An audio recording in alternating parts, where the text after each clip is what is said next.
हम लोग पढ़ रहे हैं रिच डैड पुअर डैड का पार्ट 9। मैं कई बार फाइनेंशियल भट्टी में तपा हूँ और मैंने अपने दिमाग का इस्तेमाल करके ज़्यादा आमदनी हासिल की है और यह ध्यान रखा है कि मेरे संपत्ति वाले कॉलम को कोई नुकसान न पहुँचे। मेरा बुक कीपर चीखने लगा और बचाव के लिए छुप गया, परंतु मैं उस तरह का सिपाही था जो किले की रक्षा के लिए लड़ रहा था। गरीब लोगों की आदतें भी गरीबी होती हैं। एक आम बुरी आदत है बचत में से पैसे निकाल लेना। अमीर लोग जानते हैं कि बचत को ज़्यादा धन कमाने के लिए इस्तेमाल किया जाता है, न कि बिलों का भुगतान करने के लिए। मैं जानता हूँ कि यह कठोर जान पड़ता है, परंतु जैसा मैंने कहा, अगर आप अंदर से कठोर नहीं हैं तो दुनिया आपको इधर से उधर धकेलेगी।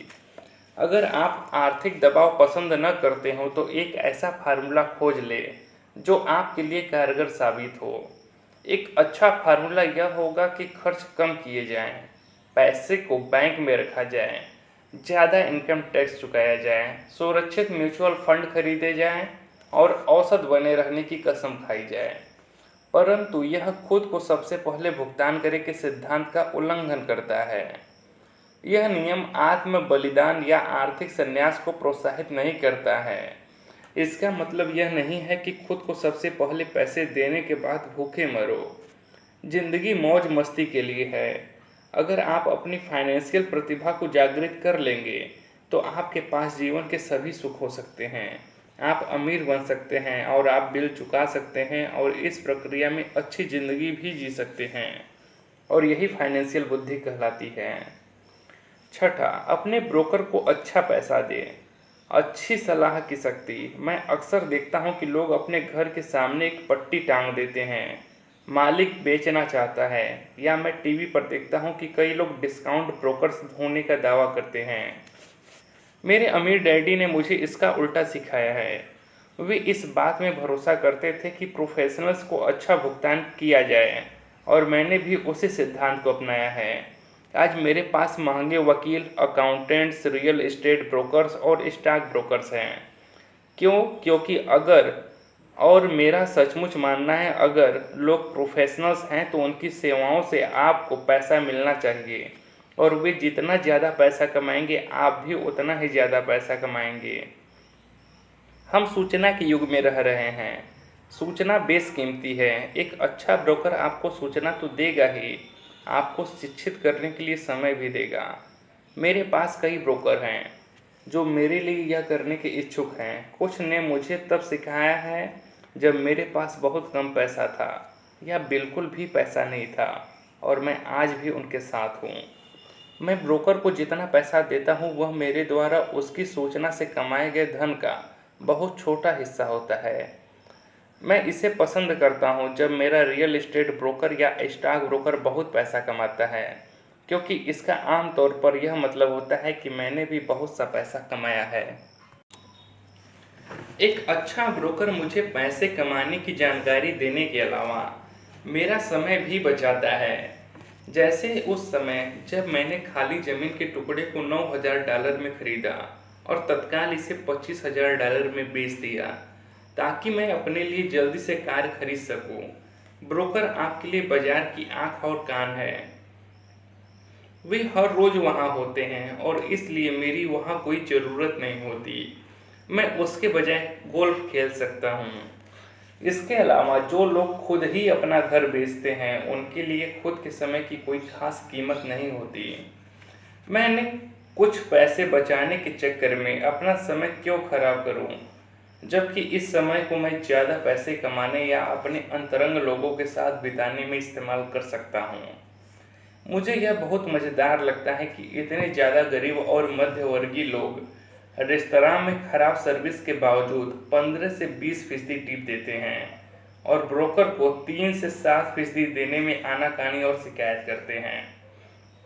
वे खर्च वाले कॉलम के लोगों को टिप देते हैं और संपत्ति वाले कॉलम के लोगों को टिप देने से कतराते हैं। यह आर्थिक समझदारी नहीं है। सभी ब्रोकर एक जैसे नहीं होते। दुर्भाग्य से ज़्यादातर ब्रोकर सेल्समैन होते हैं। मैं तो यह कहूँगा कि रियल एस्टेट के सेल्समैन सबसे बुरे होते हैं। वे बेचते हैं परंतु उनके पास खुद बहुत कम या बिल्कुल भी रियल एस्टेट नहीं होता। घर बेचने वाले ब्रोकर और निवेश बेचने वाले ब्रोकर में बहुत बड़ा अंतर होता है। और यह स्टॉक, बॉन्ड, म्यूचुअल फंड और बीमा ब्रोकर के बारे में भी सही है, जो खुद को फाइनेंशियल प्लानर कहते हैं। परीकथा की ही तरह आप एक राजकुमार खोजने के लिए बहुत से मेढकों को चूमते हैं। पुरानी कहावत को याद कीजिए, अगर आपको एनसाइक्लोपीडिया की ज़रूरत हो तो एनसाइक्लोपीडिया बेचने वाले से न पूछें। जब मैं किसी प्रोफेशनल का इंटरव्यू लेता हूं तो मैं पहले यह पता करता हूं कि उसके पास खुद कितनी व्यक्तिगत प्रॉपर्टी या स्टॉक है और वह कितना फीसदी टैक्स दे रहा है। यही मेरे टैक्स अटॉर्नी और मेरे अकाउंटेंट के बारे में भी करता हूँ। मेरे पास एक अकाउंटेंट है जो अपने काम से काम रखती है। उसका पेशा हालांकि अकाउंटिंग है परंतु उसका काम रियल एस्टेट है। मेरे पास एक अकाउंटेंट था जो एक छोटा बिजनेस अकाउंटेंट था, परंतु उसके पास रियल एस्टेट बिल्कुल नहीं था। मैंने अकाउंटेंट बदल लिया क्योंकि हम एक व्यवसाय को प्रेम नहीं करते थे। ऐसा ब्रोकर खोजें जो आपके सर्वश्रेष्ठ हितों को ध्यान में रखता हो। कई ब्रोकर आपको शिक्षित करने के लिए समय निकाल लेंगे और वे आपके द्वारा खोजी गई सर्वश्रेष्ठ संपत्ति साबित हो सकते हैं। बस उदार रहें और वे भी आपके प्रति उदार रहेंगे। अगर आप उनके कमीशन में कटौती करने के बारे में ही सोचते रहेंगे तो वे आपके आसपास क्यों रहना चाहेंगे। यह विशुद्ध और आसान सा तर्क है। जैसा मैंने पहले कहा था, मैनेजमेंट की दक्षताओं में से एक लोगों का मैनेजमेंट है। कई लोग केवल ऐसे लोगों को मैनेज कर पाते हैं जो उनसे कम स्मार्ट हो और जिन पर उनकी सत्ता हो। जैसे किसी ऑफिस में अधीनस्थ कई दोयम दर्जे के मैनेजर्स ही बने रहेंगे और उन्हें कभी तरक्की नहीं मिलेगी, क्योंकि वे यह तो जानते हैं कि नीचे वालों के साथ कैसे काम किया जाता है, परंतु वे यह नहीं जानते कि ऊपर वालों के साथ कैसे काम किया जाता है। असली दक्षता है किसी तकनीकी क्षेत्र में अपने से श्रेष्ठ और ज़्यादा स्मार्ट व्यक्तियों को मैनेज करना और उन्हें अच्छे पैसे देना। इसलिए कंपनी में बोर्ड ऑफ डायरेक्टर्स होता है, आपके पास भी होना चाहिए, और यह फाइनेंशियल समझदारी है। 7वां, इंडियन दाता बने। यह बिना कुछ दिए पाने की ताकत है। जब अमेरिका में गोरे लोग गए तो उन्हें अमेरिकी इंडियंस की सांस्कृतिक परंपरा से झटका लगा। उदाहरण के तौर पर, अगर किसी गोरे आदमी को ठंड लगती थी तो इंडियन उसे कंबल दे देते थे। श्वेत प्रवासी इसे उपहार समझ लेते थे और जब इंडियन कंबल वापस मांगता था तो उन्हें बुरा लगता था। इंडियंस को भी बुरा लगता था जब उन्हें यह पता चलता था कि श्वेत प्रवासी कंबल वापस नहीं करना चाहते थे। इस तरह इंडियन दाता वाक्यांश पैदा हुआ। एक छोटी सी सांस्कृतिक नासमझी के कारण संपत्ति के कालम की दुनिया में इंडियन दाता बनना दौलत के लिए बहुत जरूरी है। परिष्कृत निवेशक का पहला सवाल यह होता है, मेरा पैसा मुझे कितनी जल्दी वापस मिल जाएगा। वे यह भी जानना चाहते हैं कि उन्हें मुफ्त में क्या मिल रहा है, इसलिए निवेश पर वापसी इतनी महत्वपूर्ण है।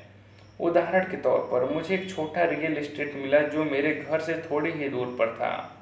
बैंक $60,000 चाहती थी और मैंने $50,000 की बोली लगाई, जो उन्होंने सिर्फ इसलिए स्वीकार कर ली क्योंकि बोली के साथ $50,000 का चेक भी लगा हुआ था।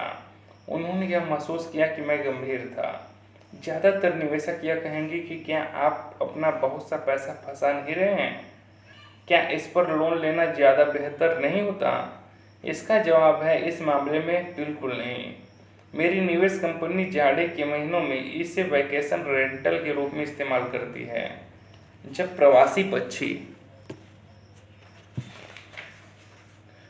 एरिज़ोना से आते हैं और इसे 4 महीनों के लिए $2,500 किराए पर दे देती है, बाकी के 8 महीनों में इसका किराया केवल $1,000 होता है। मेरा पैसा लगभग 3 सालों में वापस आ गया था। अब मैं इस संपत्ति का मालिक हूँ जो हर महीने मेरी आमदनी बढ़ाती रहती है।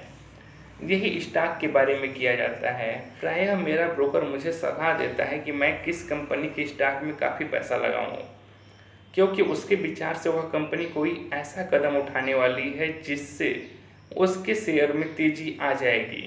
जैसे कोई नया सामान बाजार में लाने वाली है। मैं अपने पैसे को एक हफ्ते से लेकर एक महीने तक लगाए रखता हूँ। जब शेयर की कीमतें बढ़ती हैं फिर मैं अपनी मूल धनराशि को निकाल लेता हूँ और बाजार के उतार चढ़ाव से बेफिक्र हो जाता हूँ, क्योंकि मेरी मूल रकम वापस आ चुकी है और दूसरी संपत्ति पर काम करने के लिए तैयार है। इस तरह मेरा पैसा जाता है और फिर बाहर आ जाता है और मैं एक संपत्ति का मालिक बन जाता हूँ जो एक तरह से मुझे मुफ्त में मिलती है। यह सच है कि मैंने कई मौक़ों पर पैसा खोया भी है, परंतु मैं उतने ही पैसों से खेलता हूँ जितने का नुकसान मैं सहन कर सकता हूँ।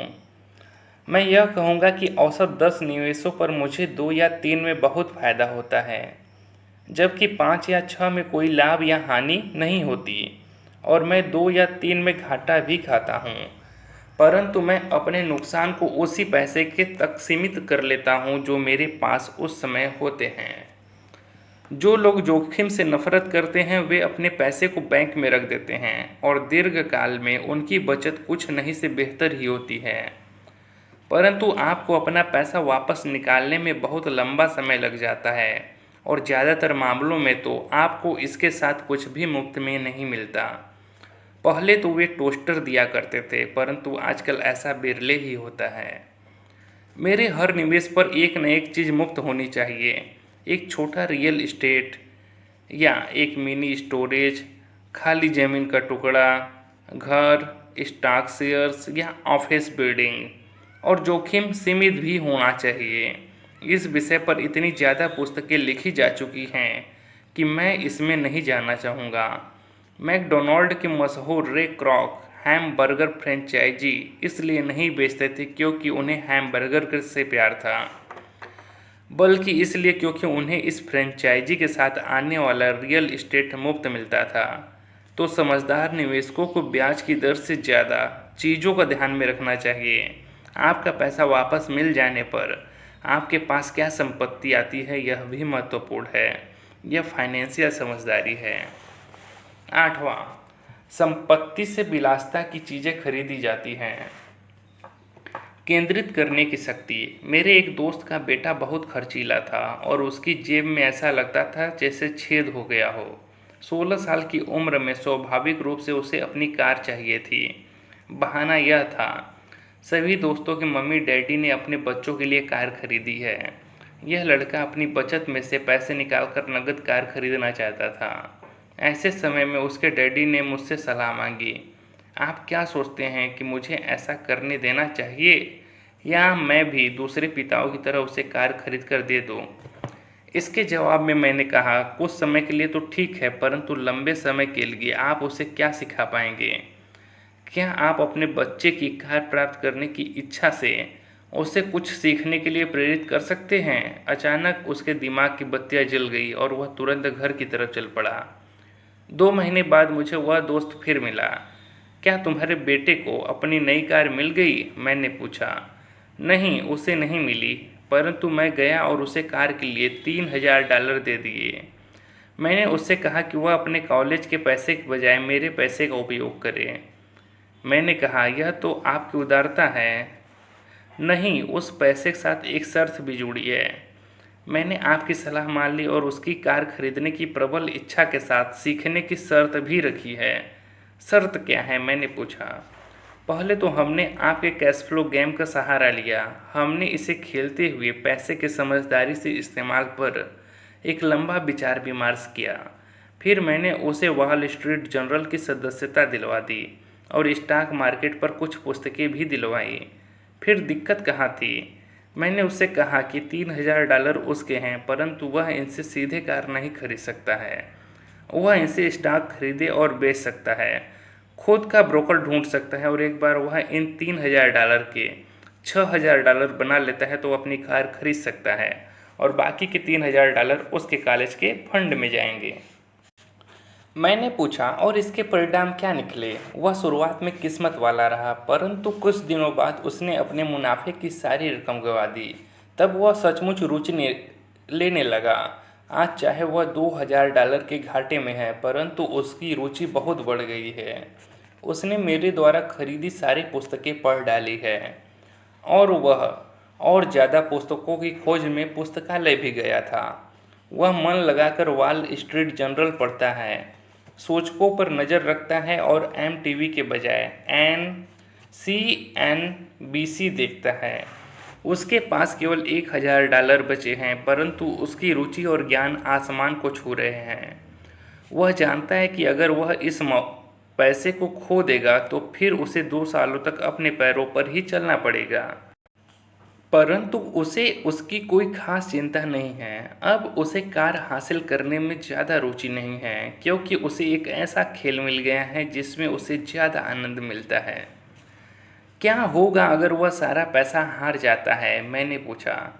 जब होगा तब देखा जाएगा। मैं तो चाहूँगा कि वह अभी सारा पैसा हार जाए, बजाय इसके कि वह हमारी उम्र में आकर सारा पैसा हारे। और इसके अलावा मैं तो यह मानता हूँ कि उसकी शिक्षा पर खर्च किए गए यह सर्वश्रेष्ठ $3000 थे। जो वह सीख रहा है वह ज़िंदगी भर उसके काम आएगा, और वह पैसे की ताकत का सम्मान करना भी सीख गया है। मुझे लगता है कि अब उसकी जेब का छेद बंद हो चुका है। जैसा मैंने खुद को सबसे पहले भुगतान करे वाले खंड में कहा था, अगर कोई व्यक्ति आत्म अनुशासन की ताकत हासिल नहीं कर सकता तो बेहतर यही होगा कि वह कभी अमीर बनने की कोशिश न करे। सैद्धांतिक हिसाब से संपत्ति वाले कॉलम में कैश फ्लो विकसित करने की प्रक्रिया आसान नज़र आती है, परंतु इसमें पैसे को दिशा देने की मानसिक सहन शक्ति की ज़रूरत होती है, जो मुश्किल साबित होती है। बाहरी आकर्षणों और प्रलोभनों के कारण आज की खरीदारी की दुनिया में यह ज़्यादा आसान हो चला है कि पैसे को पूरा उड़ा ही दिया जाए। कमज़ोर मानसिक शक्ति के कारण ही वह पैसा सबसे कम प्रतिरोध वाले रास्ते पर बह जाता है। यही गरीबी और आर्थिक संघर्ष का कारण है। मैंने फाइनेंशियल समझदारी का यह आंकड़ों का उदाहरण इसलिए दिया ताकि पैसे से ज़्यादा पैसे कमाने की योग्यता को जाना जा सके। अगर हम 100 लोगों को साल के शुरू में $10,000 दे दें तो साल के अंत में क्या होगा? 80 के पास कुछ भी नहीं बचेगा। वास्तव में कई तो ज़्यादा कर्ज में दबे होंगे, क्योंकि उन्होंने नई कार, फ्रिज, टीवी, वीसीआर या छुट्टियों के लिए नगद पैसा दिया होगा। 16 ने उस $10,000 को 5 से 10% बढ़ाया होगा। 4 ने इसे $20,000 या लाखों डॉलर तक बढ़ाया होगा। हम किसी प्रोफेशन को सीखने के लिए स्कूल जाते हैं ताकि हम पैसे के लिए काम कर सकें। मेरे विचार में यह सीखना भी महत्वपूर्ण होता है कि पैसे से अपने लिए कैसे काम करवाया जाता है। मैं भी हर व्यक्ति की तरह विलासिता की वस्तुओं से प्रेम करता हूँ। अंतर यह है कि कई लोग अपनी विलासिता को कर्ज लेकर खरीदते हैं। यह पड़ोसियों से प्रतियोगिता करने का चाल है। जब मैं कार खरीदना चाहता था तब आसान रास्ता यही था कि मैं अपने बैंकर को बुलाकर लोन ले लेता, परंतु मैंने दायित्व वाले कॉलम को बढ़ाने के बजाय संपत्ति वाले कॉलम पर ध्यान केंद्रित रखा। अब तो मुझे आदत पड़ चुकी है कि मैं अपने खर्च की इच्छा से प्रेरित होता हूँ कि किस तरह उसके लिए अतिरिक्त पैसा जुटा सकूँ। आजकल प्रायः हम अपनी मनचाही चीज़ों को खरीदने के लिए कर्ज लेने पर ध्यान केंद्रित करते हैं और पैसा बनाने पर ध्यान केंद्रित नहीं करते हैं। यह रास्ता कुछ समय के लिए तो आसान है, परंतु लंबे समय में यह बहुत मुश्किल साबित होता है। यह एक ऐसी बुरी आदत है जो हम में इंसानों के रूप में और राष्ट्र के रूप में भी है। याद रखिए, आसान रास्ते अक्सर मुश्किल बन जाते हैं और मुश्किल रास्ते अक्सर आसान बन जाते हैं। जितनी जल्दी आप खुद को और अपने प्रियजनों को पैसे के शासक के रूप में प्रशिक्षित कर लेंगे, उतना ही आपके लिए बेहतर होगा। पैसा बहुत बड़ी ताकत है। दुर्भाग्य से लोग पैसे की ताकत को अपने खिलाफ इस्तेमाल करते हैं। अगर आप में पैसे की समझ कम है तो पैसा आपके ऊपर राज करेगा। यह आपसे ज़्यादा स्मार्ट होगा। अगर पैसा आपसे ज़्यादा स्मार्ट बन जाएगा तो आप इसके लिए ज़िंदगी भर काम करते रहेंगे। पैसे के ऊपर शासन करने के लिए आपको इससे ज़्यादा स्मार्ट बनना होगा। फिर पैसा वही करेगा जो आप इससे कहेंगे। यह आपकी आज्ञा का पालन करेगा। इसके गुलाम होने के बजाय आप इसके मालिक होंगे। यही आर्थिक समझदारी है। 9वां, नायकों की ज़रूरत। मिथक की ताकत। जब मैं छोटा था तब मैं बिली मेज, हैंक कॉरन योगी बेरा का बहुत बड़ा प्रशंसक था। वे मेरे आदर्श थे। लिटिल लीग खेल रहे बच्चे के रूप में मैं उनकी तरह होना चाहता था। मैंने उनके बेसबॉल कार्ड भी सहेज कर रखे थे। मैं उनके बारे में सब कुछ जान लेना चाहता था। मैं उनके बारे में सभी आंकड़े जानता था, उनके बैटिंग के औसत, उनको मिलने वाली धनराशि और वे किस तरह बड़े हुए, सब कुछ। मैं सब कुछ इसलिए जानना चाहता था क्योंकि मैं उनके जैसा बनना चाहता था। 9 या 10 साल की उम्र में मैं जब बेसबॉल खेलने के लिए मैदान पर जाता था तो मैं नहीं जाता था, बल्कि मेरे रूप में योगी या हैंक मैदान पर उतरते थे। यह सीखने के सबसे सशक्त तरीकों में से एक है जो हम बड़े होने के बाद खो देते हैं। हम अपने नायकों को खो देते हैं, हम अपने नौसिखिएपन को खो देते हैं। आज मैं अपने घर के पास छोटे बच्चों को बास्केटबॉल खेलते देखता हूँ। कोर्ट पर वे छोटे जानी नहीं होते, वे तो माइकल जॉर्डन, सर चार्ल्स या क्लाइड होते हैं। आदर्श नायकों की नकल करना ज्ञान प्राप्त करने का सच्चा और सशक्त तरीका है, और इसलिए जब ओजी सिम्पसन की तरह का नायक बदनाम होता है तो इतनी चीख पुकार मचती है। यह किसी अदालत कार्रवाई से ज़्यादा होता है। यह एक आदर्श नायक को खो देना होता है, एक ऐसा व्यक्ति जिसकी तरह बनने का सपना लोग बचपन से सजोए थे और वे उसकी पूजा करते थे। अचानक हमें उस व्यक्ति को अपनी ज़िंदगी से निकालना पड़ता है। जब मैं बड़ा हो गया तो मेरे आदर्श नायक बदल गए। मेरे गोल्फ के हीरो बने पीटर जैक्सन, फ्रेड कपल्स और टाइगर वुड्स। मैं उनके शॉट की नकल करता हूँ और उनके बारे में सब कुछ पढ़ने की कोशिश करता हूँ। मेरे आदर्श नायकों में Donald Trump, Warren Buffett, Peter Lynch, George Soros और जिम रॉजर्स भी हैं। बड़ा हो जाने के बाद मैं उनके आंकड़े उसी तरह जानता हूँ जिस तरह कि अपने बचपन में बेसबॉल हीरोज के आंकड़े जानता था। मैं अनुसरण करता हूँ जब वारन बुफे निवेश करते हैं और बाजार के बारे में, उनके नज़रिए के बारे में सब कुछ पढ़ने की कोशिश करता हूँ।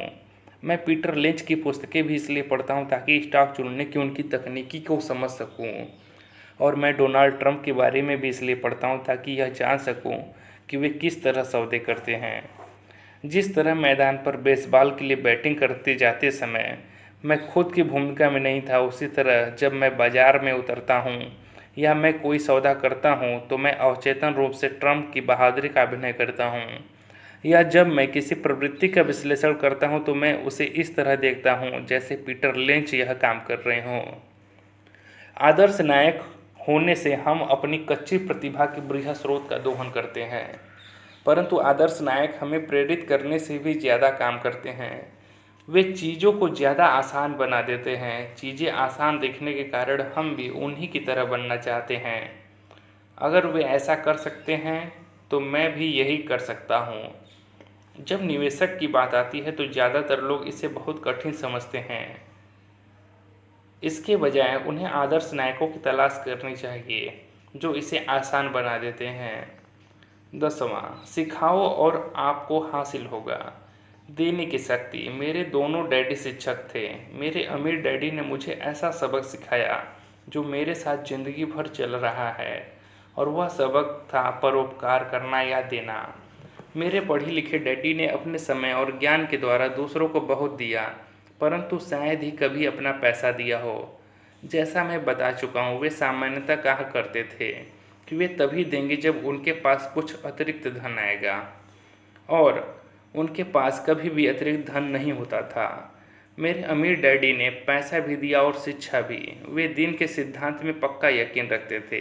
अगर आपको कुछ चाहिए तो आपको पहले कुछ देने की ज़रूरत है।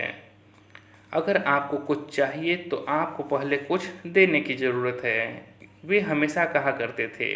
जब उनका हाथ तंग होता था तब भी वे अपने चर्च या अपनी पसंदीदा धर्मार्थ संस्था को दान देते थे। अगर मैं आपके पास कोई विचार छोड़ना चाहता हूँ तो वह विचार यही होगा, जब भी आपको किसी चीज़ की कमी या ज़रूरत महसूस हो तो पहले उस चीज़ को दे दें, बाद में वह बाल्टियों में भर कर आपके पास लौट आएगी। यह पैसा, मुस्कुराहट, प्रेम, दोस्ती सभी के बारे में सही है। मैं जानता हूँ कि कोई व्यक्ति ऐसा नहीं करना चाहेगा, परंतु मैंने ऐसा किया है। और इससे फ़ायदा भी उठाया है। मैं विश्वास करता हूँ कि आदान प्रदान का सिद्धांत सही है और इसलिए मैं वही चीज़ देता हूँ जो मैं पाना चाहता हूँ। मुझे पैसा चाहिए इसलिए मैं पैसा देता हूँ और यह कई गुना होकर मेरे पास वापस आ जाता है। मैं बिक्री बढ़ाना चाहता हूँ इसलिए मैं किसी और व्यक्ति की कुछ बेचने में मदद कर देता हूँ और मेरी बिक्री बढ़ जाती है।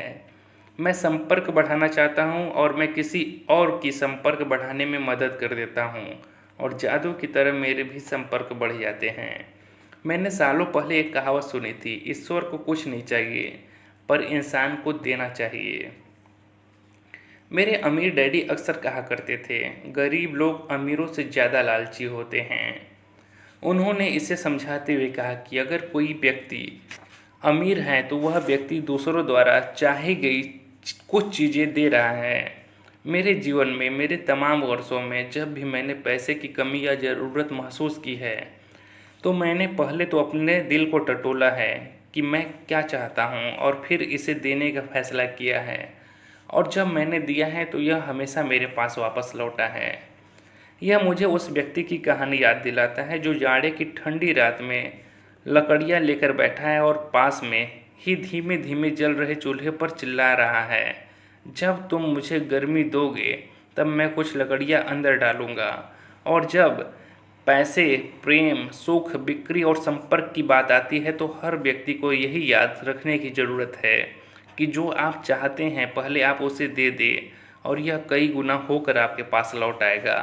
बहुधा केवल यही सोचने की प्रक्रिया से कि मैं क्या चाहता हूँ और इसे किसी और को किस तरह दे सकता हूँ, मेरे अंदर उदारता का ज्वार आने लगता है। जब भी मैं यह देखता हूँ कि लोग मेरी तरफ देखकर नहीं मुस्कुरा रहे हैं तो मैं आराम से मुस्कुराना और हेलो करना शुरू कर देता हूँ और जादू की तरह मेरे आसपास अचानक बहुत से मुस्कुराने वाले लोग जमा हो जाते हैं। यह सच है कि आपकी दुनिया केवल आपका दर्पण है। तो इसलिए मैं कहता हूँ, सिखाओ और आपको मिलेगा।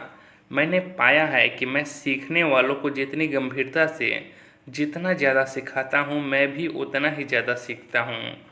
अगर आप पैसे के बारे में सीखना चाहते हैं तो इसे किसी और को सिखाएं। ऐसा करने से आपके दिमाग में बहुत से नए विचार और फार्मूलों की बाढ़ आ जाएगी। ऐसे भी समय आए हैं जब मैंने दिया है और कुछ भी वापस नहीं लौटा है या जो मुझे मिला वह मैं नहीं चाहता था, परंतु करीबी जांच और आत्मावलोकन से मुझे पता चला कि उन मामलों में मैं देने के लिए नहीं दे रहा था बल्कि पाने के लिए दे रहा था।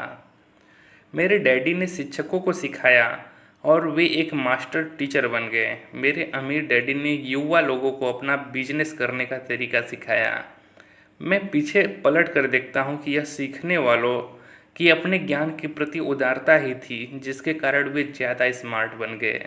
इस दुनिया में ऐसी ताकतें हैं जो हमसे ज़्यादा स्मार्ट हैं। आप वहाँ खुद अपने दम पर पहुँच सकते हैं, परंतु उन ताकतों की मदद से वहाँ पहुँचना ज़्यादा आसान होता है। आपको बस इतना ही करना है कि आप उदार हों, वे ताकतें भी आपके प्रति उदार होंगी। फ्री में हिंदी ऑडियो बुक सुनने के लिए मेरे चैनल को सब्सक्राइब करें दोस्तों। धन्यवाद।